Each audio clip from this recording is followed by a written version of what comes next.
ओम शांति। हाणे 2 मिंट बाबा खे याद कंदासीं। पंहिंजे पाण खे आत्मा सम्झो। मां आत्मा भ्रिकुटी जे विच में वेठी आहियां, जाते तिलक लॻाईंदा आहियूं। मुंहिंजो बाप आहे परमात्मा, जेको परम धाम में रहंदो आहे। हाणे परमात्मा हिन सृष्टि ते आयल आहे। असां आत्माउनि खे वरतो ॾियूं, ज्ञान ॾियनि।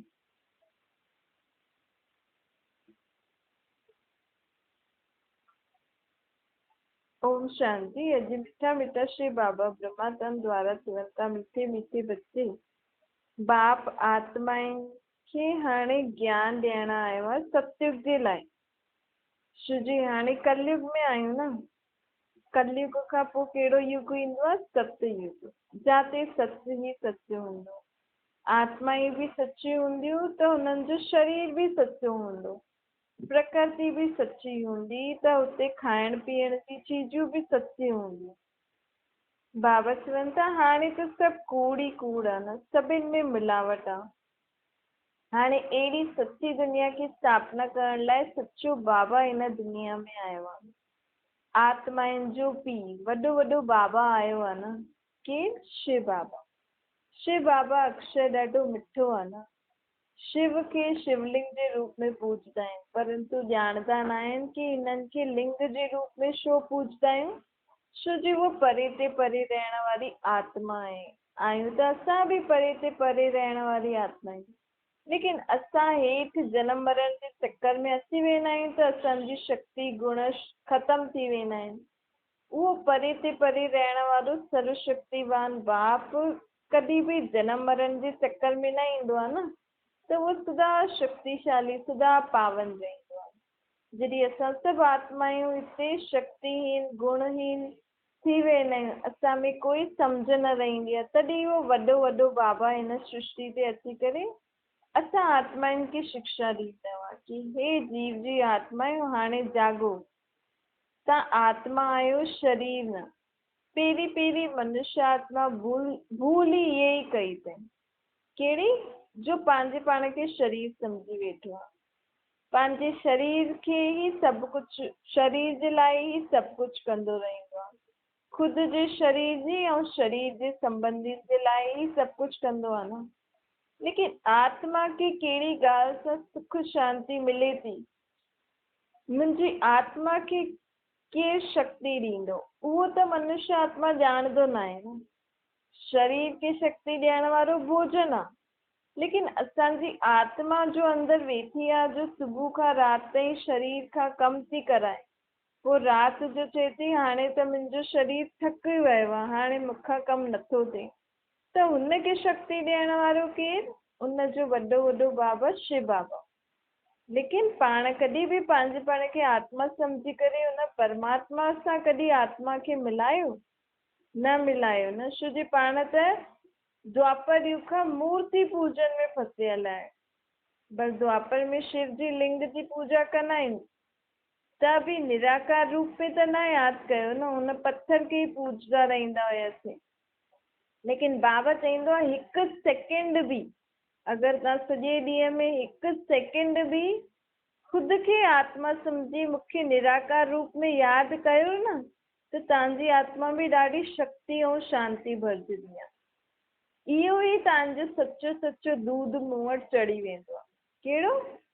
सभु कुझु भुलिजी करे, हिन देह जी दुनिया खे भुलिजी करे मां आत्मा हुन परमात्मा जी संतान आहियां। इहो हिकु सेकेंड बि असांखे यादि रहियो न, त आत्मा जा जन्म जन्मांतर जा पापनि सां आत्मा मुक्त थी वेंदी आहे। छो जो हुन परमात्मा में एतिरी शक्ति आहे कि कोई बि हुनखे पंहिंजी हिन देहिक दुनिया खे भुलिजी करे मन बुद्धि सां पंहिंजो मन ऐं बुद्धि हुन में निराकार में लॻाईंदो, त उहा आत्मा ॾाढी शक्तियुनि जी गुणनि जी महसूस कंदी आहे। हुनजे जन्म जन्मांतर जे पापनि सां उहो मुक्त थी वेंदी आहे। त ॾिसो हिकु सेकेंड जी यादि सचे मन जी सची तरीक़े सां कहिड़ी शक्तिशाली आहे न। त पाण अगरि पाण खे त बाबा चए थो तव्हांखे सॼो ॾींहुं मूंखे यादि करिणो आहे। अगरि सॼो ॾींहुं असां हुनखे इन ई रीति यादि कंदा रहंदासीं त असां आत्माउनि में केतिरी शक्ति भरिजी वेंदी। इहे ई जेकी शक्तियूं गुण ज्ञान बाबा असांखे ॾिए थो न, इहे ई असांखे सतयुग में कमु ईंदा। सतयुग में सभु सचा हूंदा न। सभिनि खां पहिरियों सची केरु हूंदमि मां आत्मा। मुंहिंजो आत्मा जा असली गुण संस्कार आहिनि शांति प्रेम आनंद ज्ञान पवित्रता। ऐं हाणे मां कहिड़े स्वभाव संस्कारनि सां कमु थी करां? कामवश क्रोधवश लोभवश मोहवश अहंकार वश थी करे सभु कर्म करां थी न। त इहे मुंहिंजा थोड़ी आहिनि इहे विकार। मूंखे त बाबा मूंखे कहिड़ी प्रॉपर्टी ॾिनी हुई? सुख शांति प्रेम आनंद पवित्रता ॾिनी हुई। ऐं मां हाणे परमात्मा जेकी मूंखे प्रॉपर्टी ॾिनी हुई उनखे छॾे करे रावण जी प्रॉपर्टी यूज़ थी करां। त इन जे कारण मां छा थी वई आहियां हाणे? कूड़ी। छो जे ख़ुदि जा निजी स्वभाव संस्कार ख़ुदि जो धर्म भुलिजी आहे न मां आत्मा। इन करे ई मां दुखी थी। कोई पंहिंजे धर्म खे भुलिजंदो आहे, धर्म जे रीति रस्म हिसाब सां न हलंदो आहे त उहो जीवन में दुखी थींदो आहे न, भटकंदो आहे। ईअं आत्मा बि केॾो भटकी आहे न। बाबा चए थो ॾिसो भक्ति मार्ग में तव्हां शांति जे लाइ केॾो भटकी आहियो मनुष्य आत्मा। भॻवान खे ढूंढण लाइ केॾी भटकी आहे मनुष्य आत्मा। ऐं बाबा अची करे असांखे हिकु ई ॻाल्हि चई अथई, अरे शांति त तव्हां आत्माउनि जो धर्म अथव। तव्हां त आत्मा आहियो, शरीर थोड़ी आहियो। तव्हां आत्मा शरीर खां कर्म थी करायो न। तव्हां आत्मा शरीर जी मालिक आहियो न। हाणे तव्हां आत्मा चओ न मूंखे त सभु कमु शांति सां ई करिणो आहे, मुंहिंजो धर्म ई शांति आहे। त आपे ई तव्हांजो सभु कमु शांति सां थींदो। शांति सां जेको कमु कंदा आहियूं उहो सदा ई सुठो ऐं सही थींदो।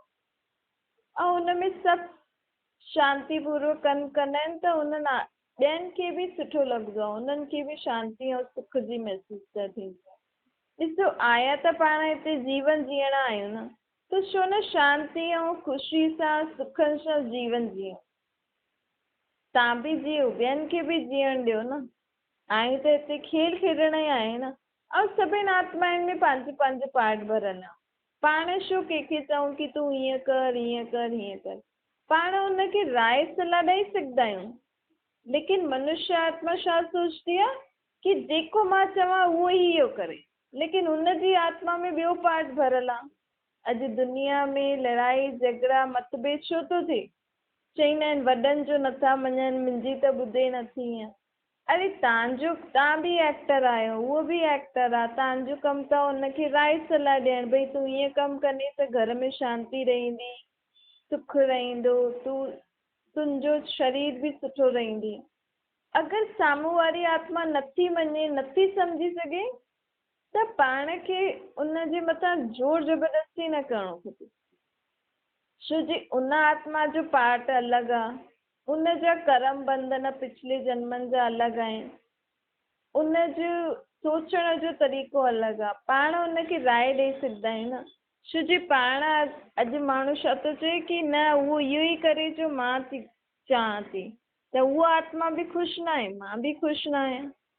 अगरि तव्हांजी चए सां उहा कंदी त मन सां न कंदी त उनजो बि बोझो असांजे मथां चढ़ंदो आहे न।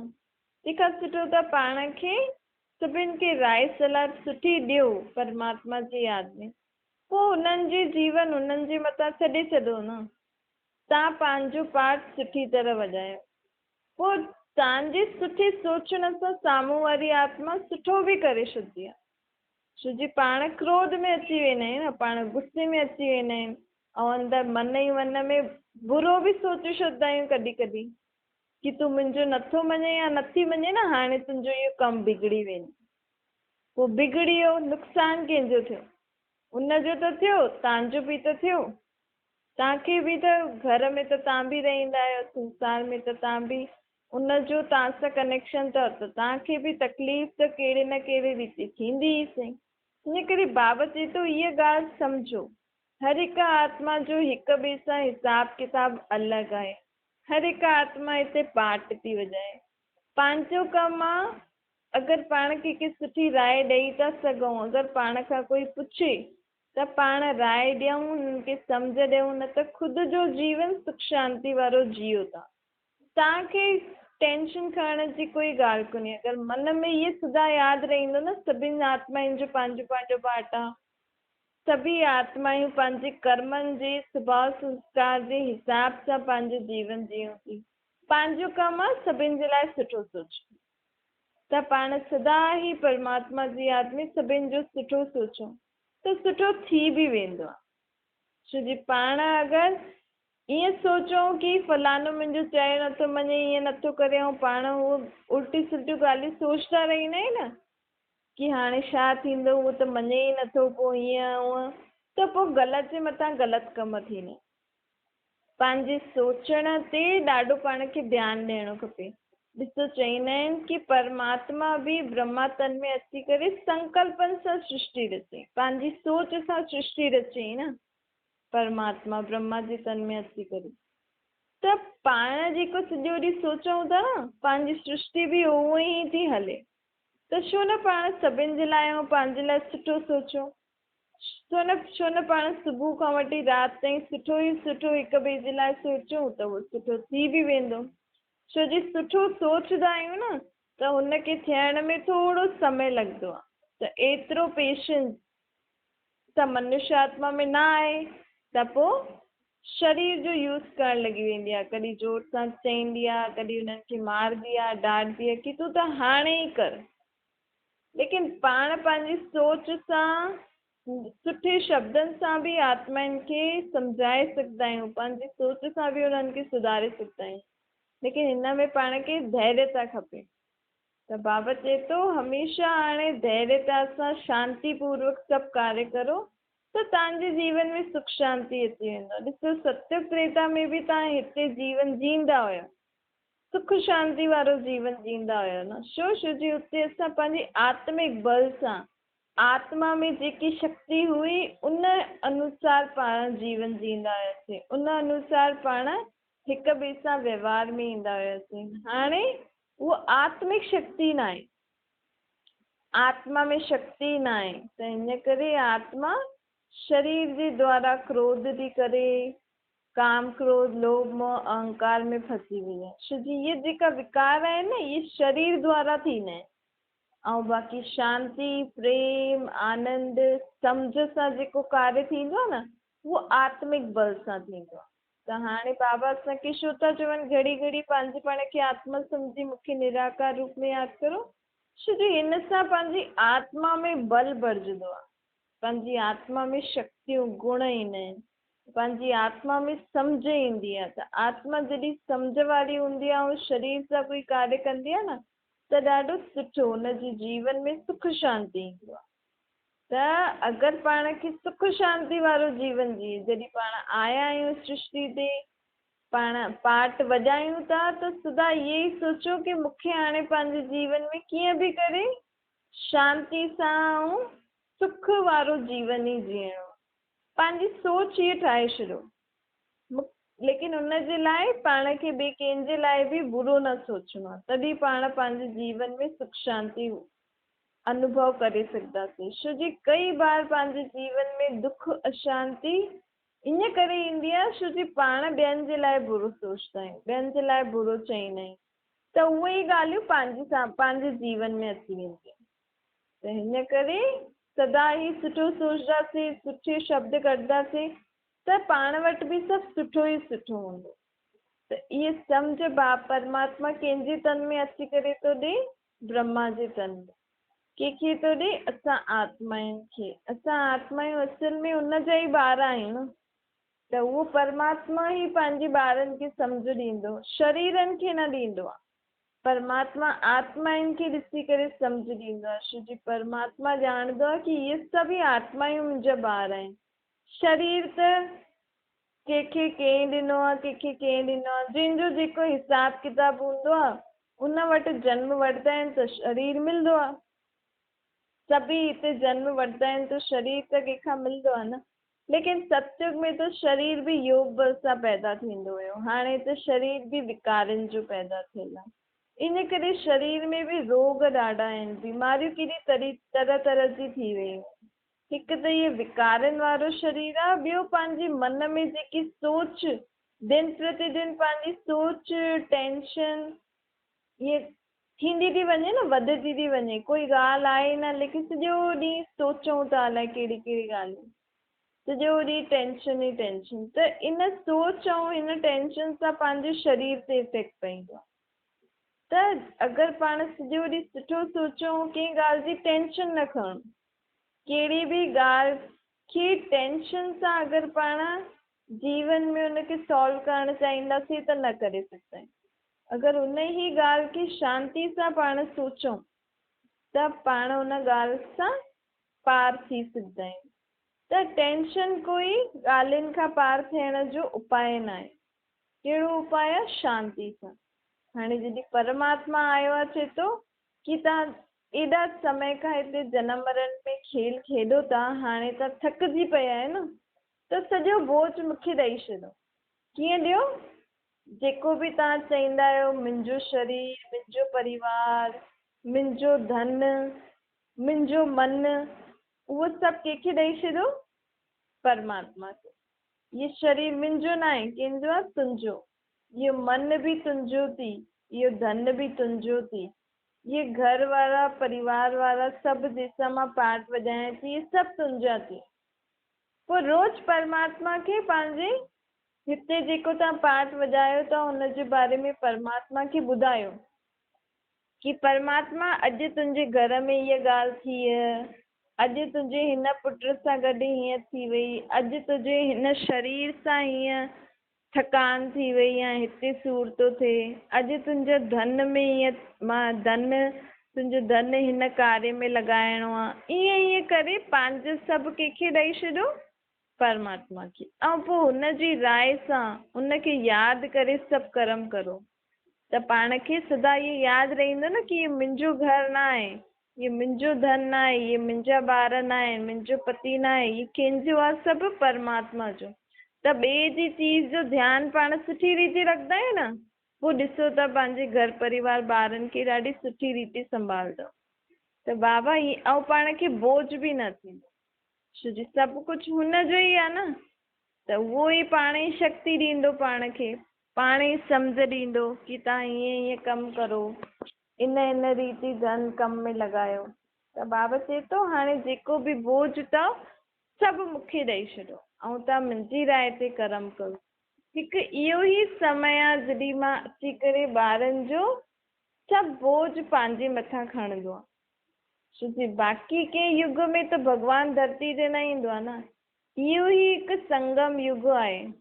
अञा माण्हू भॻवान खे ढूंढनि था, सॾु था करनि, ऐं हिते परमात्मा ब्रह्मा जे तन में अची करे ज्ञान थो ॾे। छो माण्हू अञा ताईं न पहचाने पिया आहिनि परमात्मा खे? छो जो परमात्मा जे शरीर में ईंदो आहे न, उहो कलयुग वारो ई शरीर आहे। ऐं हाणे दुनिया में त कई प्रकार जा अहिड़ा गुरू संत आदि सत्संग आदि निकिता आहिनि, त सोचदा आहिनि इहो बि कुझु ईअं ई ज्ञान हूंदो जीअं बाक़ी आहिनि।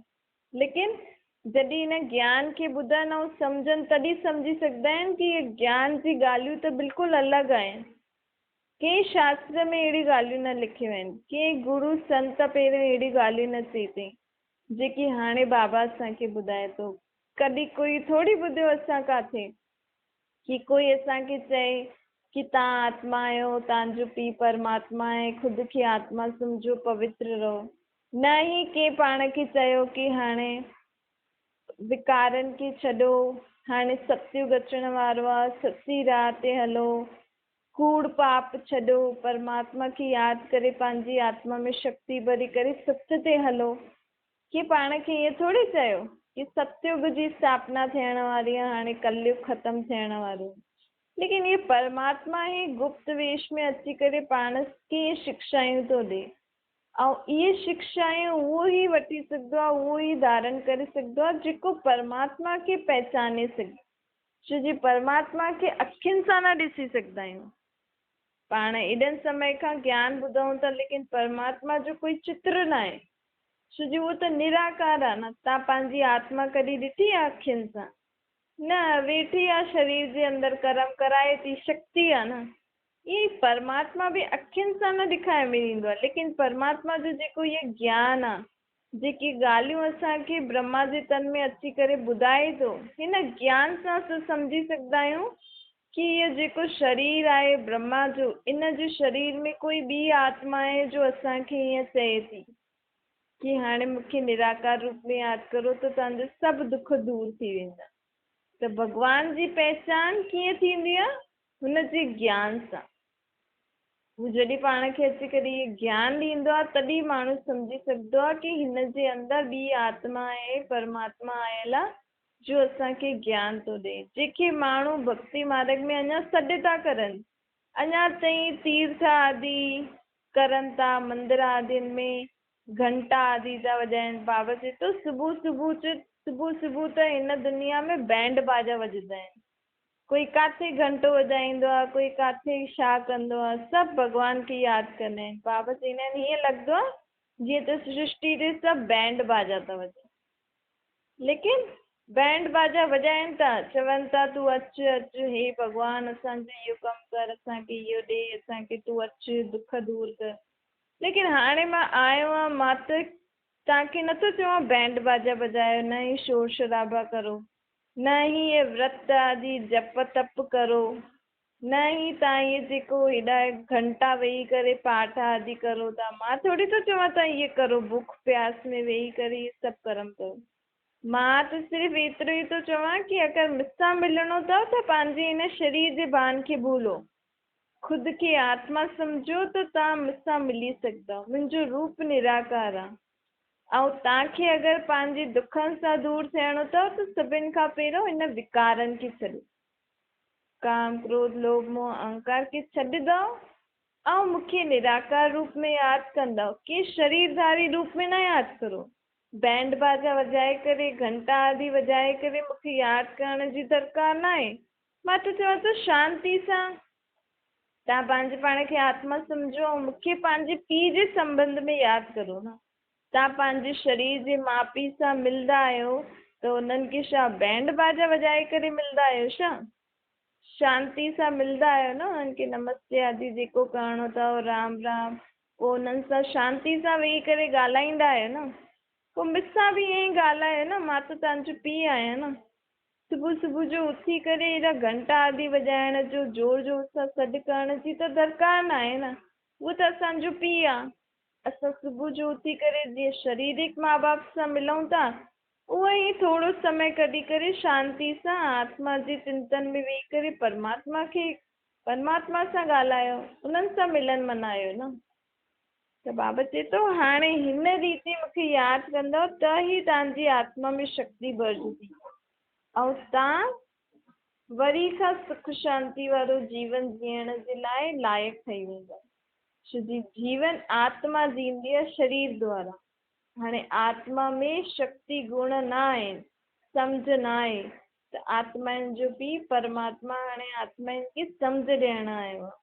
जे सम्झ सां, जे मत ते हली करे उनजो जीवन सुख शांती वारो थी वियो। अच्छा, मीठे मीठे सिकीले जे ॿारनि सुठी माता पिता बाप दादा जो यादि प्यार ऐं गुड मॉर्निंग। रूहानी बाप जी पण सभिनि रूहानी ॿारनि खे नमस्ते। पंहिंजी बि रूहानी माता पिता बाप दादा खे यादि प्यार, गुड मॉर्निंग और नमस्ते।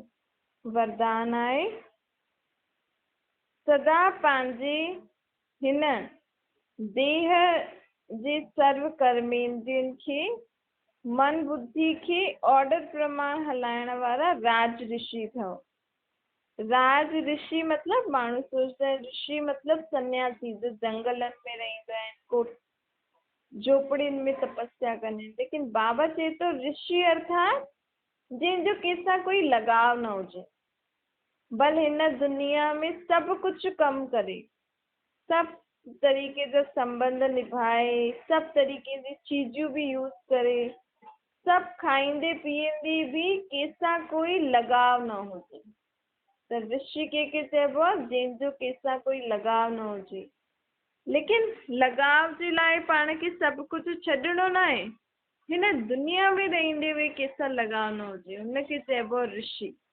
ऐं राज अर्थात जीअं आत्मा खे पंहिंजी सर्व कर्मेंद्रियनि ते ऐं उनजी सूक्ष्म शक्ति मन बुद्धि संस्कार ते राज्य हूंदो आहे। अॼु माण्हू ॿियनि जे मथां राज जल्दी करण लाइ सोचंदो आहे कि इहो मुंहिंजे कंट्रोल में हले, इहो उहो करे जेको मां चवां। लेकिन बाबा चए थो ॿियनि खे न कंट्रोल करो, पहिरियों तव्हां आत्मा पंहिंजे शरीर खे कंट्रोल करो। आत्मा चईंदी आहे न, मां ॾिसण न पई चाहियां लेकिन मुंहिंजी अख हली वई, मां ॿुधण न पई चाहियां लेकिन कन ॿुधनि पिया, मां इहा चीज़ खाइण न पई चाहियां लेकिन मुख में सवादु पियो अचे, घड़ी घड़ी खावां। त हाणे पंहिंजे हिन शरीर ते तव्हां कंट्रोल रखो। तव्हांजे मन में जेको घड़ी घड़ी हेॾे होॾे अलाए कहिड़ी कहिड़ी ॻाल्हियूं सोचे थो, पंहिंजे मन खे कंट्रोल करो कि न हाणे अहिड़ी कोई ॻाल्हि फालतू ॻाल्हि न सोचिजे तूं, हाणे इहे ई सोच, इहे जेको पाण कमु था करूं हिन जे बारे में सोच, हाणे इहो पाठ था पढ़ूं त इहो ई ॿुधो ऐं हिन जे बारे में सोच छा लिखियलु आहे। त ईअं पंहिंजे मन बुद्धि संस्कार ऐं कर्मेंद्रियनि ते राज्य करो, ॿियनि खे न हाणे ऑर्डर हलायो, पहिरियों पंहिंजे पाण खे कर्मेंद्रिय ऐं मन बुद्धि खे ऑर्डर प्रमाण हलायो। त उहो ई सच्चा केरु थींदा आहिनि, राज ऋषि। स्लोगन आहे, समझदार उहो हूंदो आहे जो सभु आधार टुटण खां पहिरियों हिकु बाप खे पंहिंजो आधार ठाहे छॾियो। अॼु दुनिया में हिकु माण्हू खे केॾा सारा आधार आहिनि न, सुबुह खां वठी राति ताईं पाण सोचूं एॾी सारी चीज़ुनि जे आधार ते पाण टिकल आहियूं, अहिड़ी सारी मनुष्य आत्माउनि जे मथां पाण निर्भर आहियूं। लेकिन कॾहिं बि कोई बि हथु छॾे सघंदो आहे, कॾहिं बि कोई बि चीज़ ख़राब थी सघंदी आहे। त उन समय असां हलचल में न अचूं, उन खां पहिरियों असां सदा ही परमात्मा खे पंहिंजो पक्को साथी ठाहे छॾियो, छो जो परमात्मा कॾहिं बि पाण खे धोखो न ॾींदो, न ही उहो कॾहिं पंहिंजो हथु छॾंदो। त भले तव्हां दुनिया में रहो था, सभु मनुष्य कमु ईंदा आहिनि, मनुष्य आत्माउनि सां तव्हांजो संबंध अथव, चीज़ूं कमु ईंदियूं आहिनि, लेकिन पाण खे कोई बि ॻाल्हि थिए थी त पहिरियों कंहिंजी यादि हुजणी खपे, सुबुह खां राति ताईं बाबा जी, कि बाबा मूंसां गॾु आहे, पोइ हुन माण्हू सां ॻाल्हाए, पोइ कोई बि कमु करो। त अगरि कोई माण्हू तव्हांखे धोखो बि ॾियण वारो हूंदो, कोई चीज़ ख़राब बि थियण वारी हूंदी, त पाण खे पहिरियों ई बाबा सावधान करे छॾिजो। छा